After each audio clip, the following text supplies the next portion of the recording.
A federal judge in Texas is hearing arguments in a case that could jeopardize access to abortion pills. And the ruling could come as soon as today. A lawsuit from anti-abortion groups say the FDA should not have approved the drug.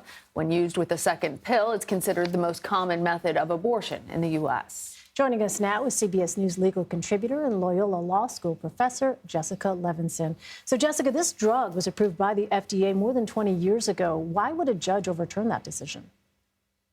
Well, because there's a group asking him to do so. And what they're saying is that the FDA didn't go through the proper procedures when almost a quarter century ago, they did approve the drug. And they're saying that the drug, despite it having complications in only about, I think, 0.3 to 0.4% of situations, they're saying that the drug is harmful. And so in this case, I do think it's worth repeating that if another judge was hearing this case, it probably would not see the light of day. But people know that if they file in this district, there's only one judge who will hear that case. This is a very conservative judge. And I think that's why we're having this discussion now, is because potentially he will try and do something which is unprecedented, upend the FDA approval of this drug.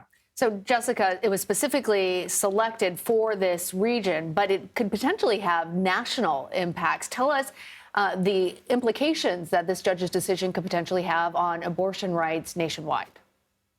That's a great question. So you're right. What we're seeing more is national injunctions. And so what people are asking for is not just say that the FDA was incorrect in approving mifepristone, not just for this district in Texas, but nationwide. And so at least temporarily, if the judge does in fact issue a nationwide injunction, that would mean that mifepristone cannot be prescribed and used throughout the country. Well, Jessica, can you explain the transparency concerns about the judge presiding over this case?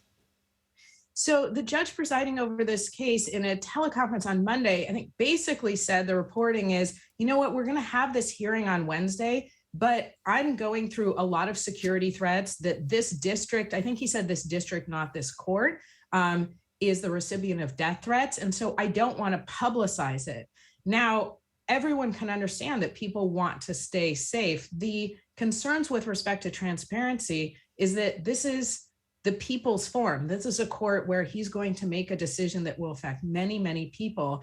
And to try and shut that off, not just to members of the public, but also members of the press that then educate the public, that's where the transparency concerns really kick in. He ultimately did acquiesce. And now, of course, we know the hearing's taking place. That's why we're all talking about it. And the next step is, of course, for us to wait for probably a written decision. He could give a decision from the bench. He could give an oral decision, but I think more likely is a written decision because this will be appealed almost immediately, probably to the Fifth Circuit there. All right, we'll be following it. Jessica Levinson, thank you.